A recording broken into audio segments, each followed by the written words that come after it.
How's it going, everyone? Want to take you guys through some free PlayStation game notes and updates. A notable title has gotten some new free content, so I do want to highlight that, as you can check out that free content right now for The Last of Us Part 2 Remastered with patch 2.0. And I do want to give you guys a little bit of input on From Software, my input. They've announced a brand new Switch 2 exclusive in the Duskbloods. I think a lot of people were calling it Bloodborne 2 for a little while, and now it has become apparent that it is a multiplayer-focused game, and I just have a lot of questions as far as that's concerned. From Software is one of those studios that has earned everybody's goodwill at this point, but doing Elden Ring Night Rain into Duskbloods, I think it's going to be a little bit jarring as both titles are multiplayer focused, but with the Duskbloods, I have a lot of questions with that game. I'll talk that at the end of this video. But right off the bat, Last of Us Part 2 Remastered Patch 2.0 has dropped. New content for the game has arrived. No return mode. Bill and Marlene have now been added as new playable characters with their own challenges to complete and skins to unlock. No return new maps have been added in School, Nest, Streets, and Overlook. New trophies have been added in no return mode as well. And cosmetics. New Intergalactic, the Heretic Prophet cosmetic skin has been added for Ellie as well. You've got general PlayStation 5 Pro enhancements, fix an issue where some glass textures and reflections could appear sharper in Pro mode than intended, and then for Pro as well, fix an issue where the depth of field could appear deeper on Pro mode than intended, fix an issue where the semi-auto pistol would only display its default grip when holstered, and fix an issue where certain lighting effects could appear distorted at higher frame rates. There's a bunch of gameplay fixes, no return fixes, localization adjustments as well. Last of Us Part 2, I know, is an incredibly divisive game, but I will say I thought the no return component is fantastic. I mean, no return just highlights the fantastic Last of Us gameplay, which I think shines greatly in Last of Us Part 2 as well. I think the gameplay in Last of Us Part 2 is phenomenal. I think the visuals are phenomenal. I think from a technical standpoint, given that this game runs on 2013 hardware, let that sink in. This game runs on 2013 hardware. It is outstanding that it looks the way it does, and obviously the remastered version looks even better. I don't know if I would say it looks $50 good, but you can pay $10 for the upgrade and you would get no return, and I think no return is great. At some point, you would think they would add Last of Us Part 2 to PlayStation Plus Extra. I am actually totally expecting that to happen either sometime during Season 2 airing or probably after Season 2. I would say after Season 2. You know, you want to do all of this Last of Us content and have, like, Last of Us themed updates happening throughout the course of Season 2 airing, and they got the PC release of Last of Us Part 2. They have this update. Well, a couple weeks from now, or a month from now, a couple months from now, I should say, why not add Last of Us Part 2 to PlayStation Plus Extra as well? That just makes all the sense in the world.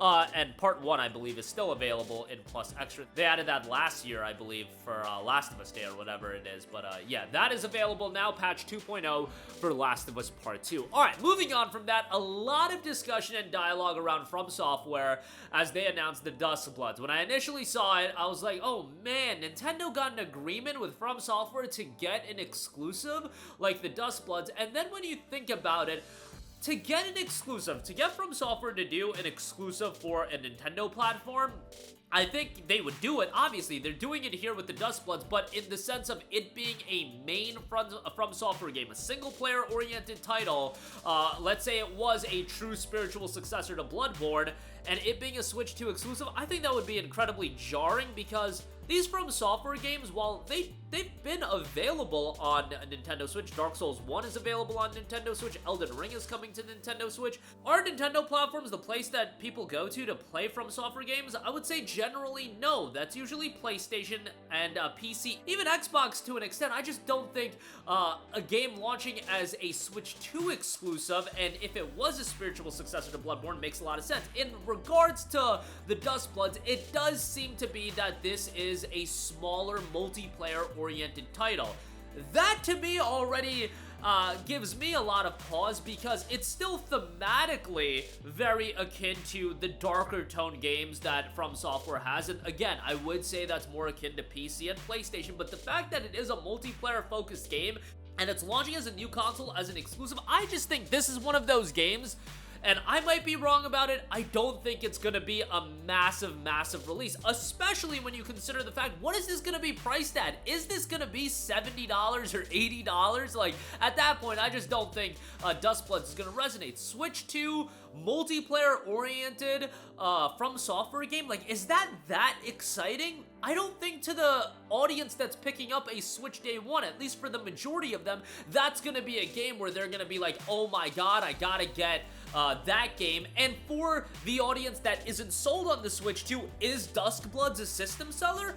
I would say it's not, because it is this multiplayer-oriented title. You want a multiplayer FromSoft game, you got Elden Ring Night Rain coming out. Now, Dustbloods does look to offer a different experience, but you get where I'm getting at. I just don't view this game as this true system seller, where when I initially saw it and the idea of a From Software exclusive on Nintendo Switch 2, I'm like, oh my god, this is genius if Nintendo was able to secure a deal like this, because that's actually a drawing card for them to get people that are more PlayStation guys, that are more PC guys, to pick up a Switch 2, because From Software games resonate at that level, at least the main From Software games. I just don't know if Dustbloods is gonna be exactly that, and Miyazaki has reiterated that they haven't shifted focus to multiplayer, even though back-to-back multiplayer games. There were some notes that this project started off small as a Switch title, then was revamped for Switch 2.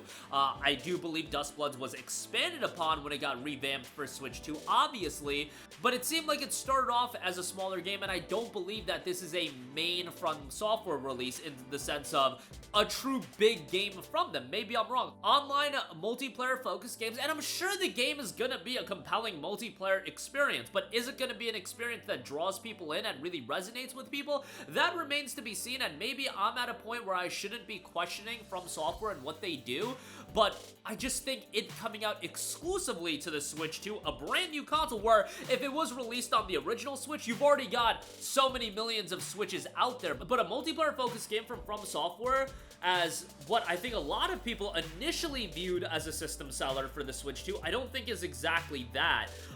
And who knows if it's a timed exclusive. I think this is one of those games, if it's a timed exclusive and then eventually came out on PC and PlayStation, people would be like, okay, it's available on these other platforms now, I'll check it out. I just don't think with the audience that the Switch 2 is going to attract, that it's going to resonate at a high level. But I might be completely wrong about that. But yeah, that might be a little bit of a hot take for you guys, for me saying that a From Software game isn't going to resonate. I'm sure it's going to be of quality. When does From Software not drop quality? But they dropped Dressini back in like 2018 or whatever it was, Dressine, that PSVR title, and it's not like that was a gigantic game. And you know, with a Switch 2 From Software multiplayer-focused title, I just don't think that's going to be that big. But it's good to know that they aren't shifting to multiplayer, because with Elden Ring Night Rain into Dustbloods, I think that causes a little bit of concern, and I think people truly want that regular FromSoft experience. But still, you look at From Software's output, 2022, Elden Ring, 2023, Armored Core 6 Fires of Rubicon, 2024, Shadow of Erdtree, 2025, you have Elden Ring Night Rain, and then 2026, you've got the Dustbloods. It is going to be interesting if 2026 is going to have anything else in it as well, or if that's going to be the off year of a major release, and then 27, you get that next big single-player From Software game, which I think that's probably the most likely. But that'll do it for me. Again, Last of Us Part 2, get some free content. That's available today, and I wanted to go over some of my thoughts on From Software and their future. Dustbloods as well. I gotta hear more about the game, gotta see more of that game, but I just don't think it's gonna be that big of a game, and I might be wrong about that. I think the fact is, it's releasing exclusively on the Switch 2, at least initially. It's gonna be a multiplayer-oriented title, which I don't think that's what people want as a system seller for the Switch 2. I don't think Dustbloods being a multiplayer-oriented title is gonna get people excited to be like, okay, that's something I have to pick up. Again, I might be wrong about that, and that's probably one of the more controversial takes I'm gonna have in a little bit, since of how beloved FromSoft is. But that'll do it for me. Let me know all of your thoughts in the comment section down below. As always, sound off there. Thank you for watching, and goodbye. Hey guys, we hope you enjoyed the video, and if you did, make sure to hit the subscribe button, and if you're already subscribed, do us a favor and hit the bell icon. This way you'll be notified whenever we post a new video. That's the best way to keep up with all of our uploads, and we usually try to upload 2 videos a day. And with the bell icon hit, you'll be notified whenever we do upload a video. As always, thanks for watching.